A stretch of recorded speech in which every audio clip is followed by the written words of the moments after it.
Últimamente, tu trabajo sobre el erotismo inspira a muchas personas. Tengo curiosidad sobre algo. ¿La gente tiene menos relaciones sexuales, menos conexión sexual y menos erotismo en general? ¿Es porque las personas son adictas a los teléfonos, están cansadas o no presentes en la mayoría de los casos? La mayoría de las obras que veo tienen mucho sexo malo, lo que significa que tener sexo no significa que sea una buena experiencia. Puedes tener mucho sexo y no sentir nada. También puedes hacer muy poco y sentir mucho. Así que no quiero responder a la pregunta de si la gente está teniendo menos sexo. Porque la gente ha tenido sexo durante siglos y ha tenido experiencias miserables. Las mujeres saben de eso. ¿Verdad?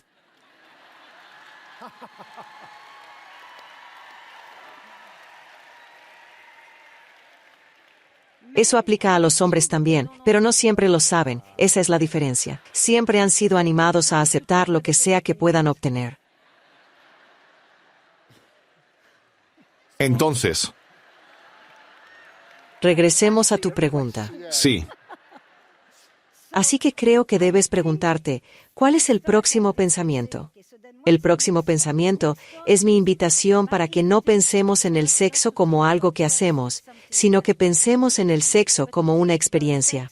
Que no pensemos en el desempeño y el resultado, sino que el sexo es un lugar al que vas, es un viaje que haces. Lo tomas dentro de ti mismo, con otro o con otros. La pregunta es, ¿a dónde vas? ¿Qué quieres experimentar? ¿Con qué partes de ti mismo te conectas? ¿Es para ser travieso? ¿Es para divertirte? ¿Es para tener una unión espiritual? ¿Es para trascender, ser cuidado, rendirse con seguridad? ¿A dónde vas? Y cuando piensas eso, te das cuenta que la siguiente pieza dice que el sexo es solo un lenguaje codificado para nuestras necesidades emocionales más profundas. Y lo que voy a decir es lo más importante para mí.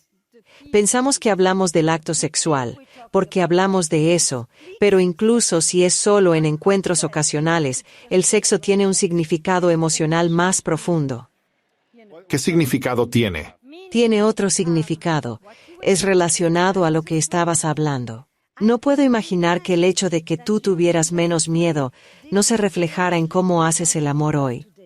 Porque dime cómo fuiste amado, y sabré mucho sobre cómo haces el amor.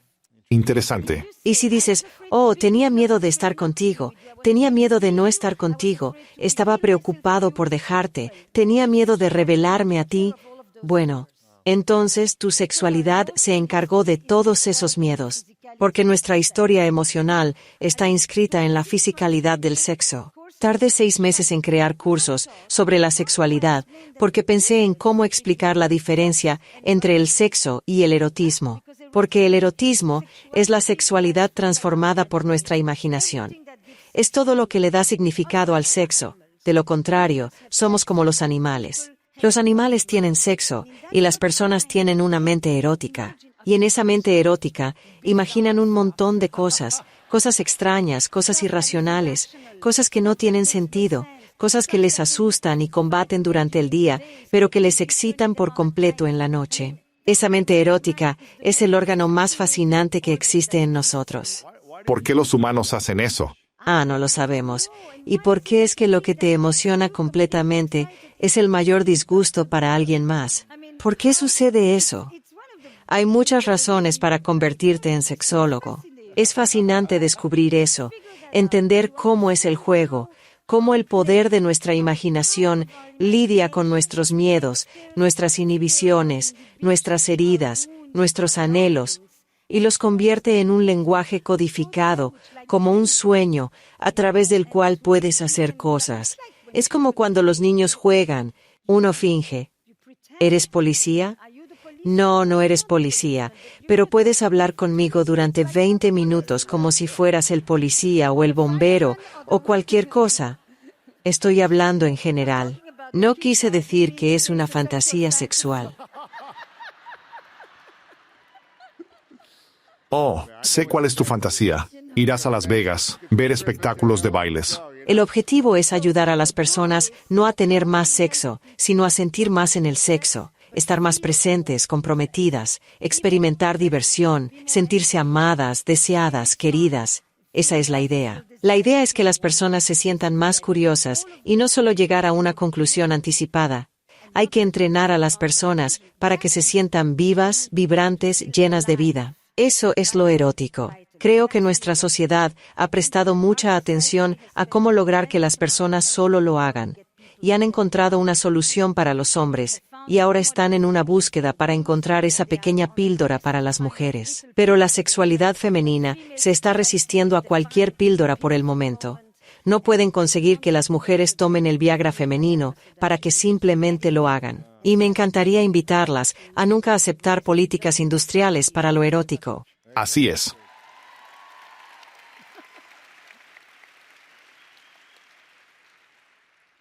He compartido muchas veces en mi podcast, y creo que lo he compartido contigo en nuestras entrevistas también, que sufrí abuso sexual cuando era niño, y sentí que definitivamente dejó una marca en mí que tardé años en sanar.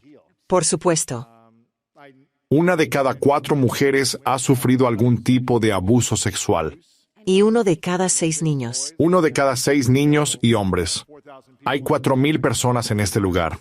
Puedo imaginar que hubo algún tipo de situaciones desagradables hasta cierto punto para un número de personas aquí a alguna edad, ya sea que lo recuerden o no. Y hay algunos adultos que tuvieron malas experiencias sexuales. Quizás fue consensuado, pero simplemente, como dijiste, no fue agradable. Para cualquiera aquí que haya experimentado algún tipo de heridas sexuales, ¿cómo pueden empezar a sanar para que puedan sentirse libres en una relación, que puedan abrirse aún más y sentirse seguros en esa intimidad, ese erotismo, y no sentirse avergonzados, heridos o a la defensiva? ¿Cómo pueden las personas empezar a sanar sexualmente? Esta va a ser una respuesta corta a una pregunta que merece un libro. Sí. Pero hay 3 cosas principales que extraigo del trabajo de Holly Richmond sobre la recuperación. La primera habla de ser capaz de recuperar el control. Pero el control no se trata de decir que no. El control en realidad es sobre decir que sí. No hay mayor libertad que entregarse voluntariamente. Eso es lo que se nos roba cuando somos coaccionados. Así que esa primera pieza es el control. Y lo voy a repetir. El control a menudo se malinterpreta como tener el poder de decir que no a algo. Y eso es algo obvio. Tenemos el poder, pero también tenemos la opción de decir que sí. Eso es control. La segunda es la conexión. Antes de continuar, ¿qué significa elegir decir que sí? ¿Sí a qué? A entregarme a alguien más, a estar con esa persona plenamente, a confiar sin reservas y a darme permiso para disfrutar. No hay mayor venganza para alguien que ha experimentado abuso que recuperar el control, la conexión auténtica y el placer verdadero. Y me gusta esa frase. No hay mayor venganza, porque quiere decir que no tomaron lo mejor de ti. No van a controlar el resto de tu vida.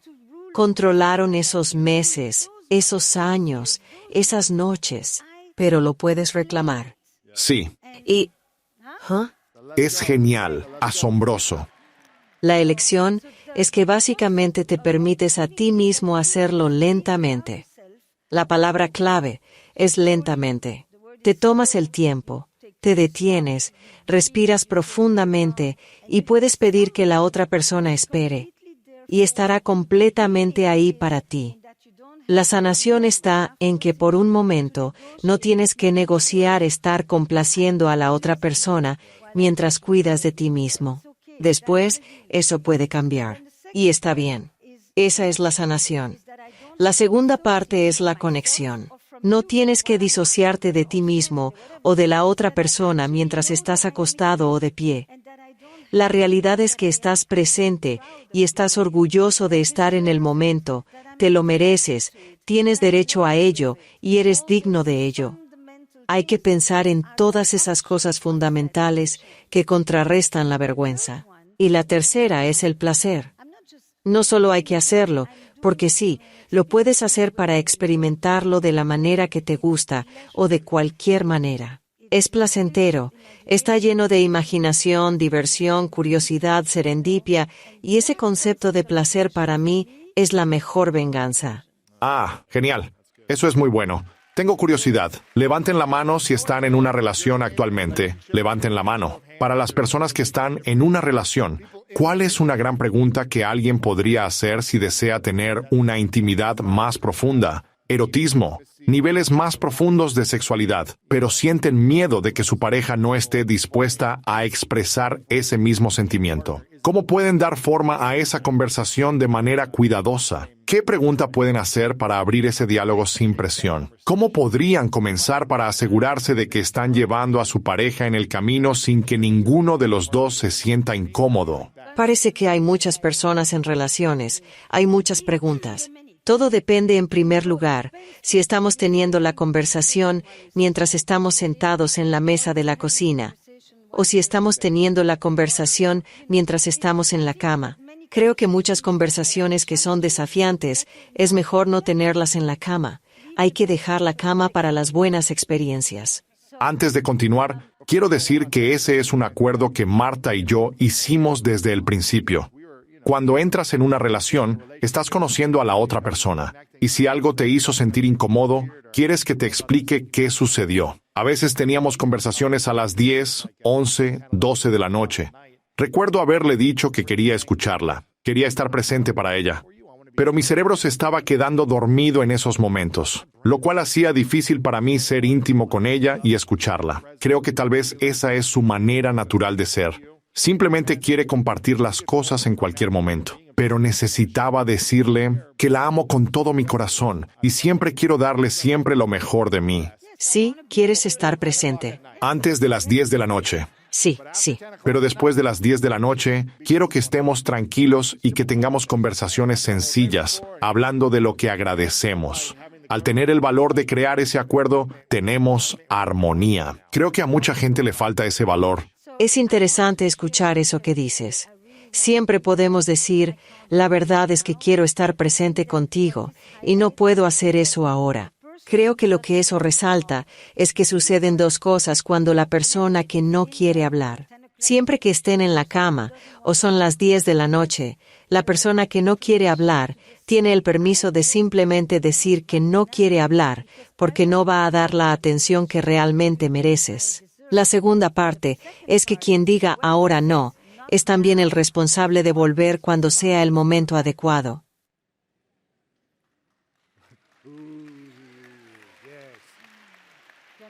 Puedes decir, no puedo hablar ahora, pero hablemos mañana. O no dices cuándo vas a poder hablar al día siguiente, y simplemente dices, ¿recuerdas esa conversación? Me encantaría que la tuviéramos. Porque si no retomas la conversación, entonces la otra persona empieza a preguntarse cuándo van a hablar. Te va a estar siguiendo por la casa y va a pensar que le estás evitando para no hablar de ese tipo de cosas. Y luego se convierte en un problema.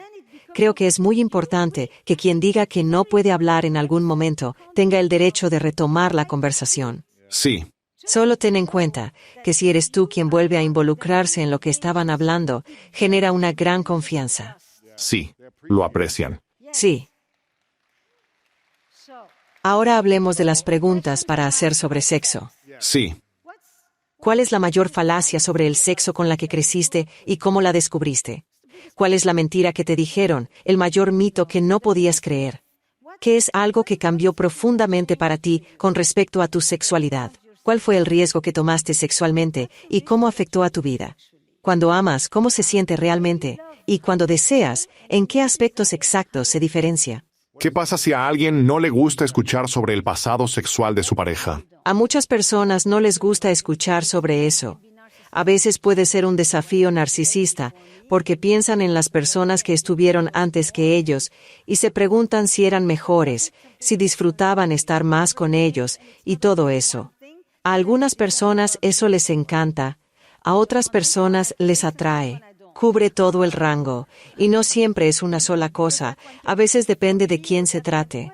Puede que a alguien le guste escuchar de la experiencia con una persona, pero no puede escuchar de la expareja más reciente. No es blanco y negro. A veces soy una persona que no puede escuchar esas historias. Lo respeto, pero ve a contárselo a tus amigos.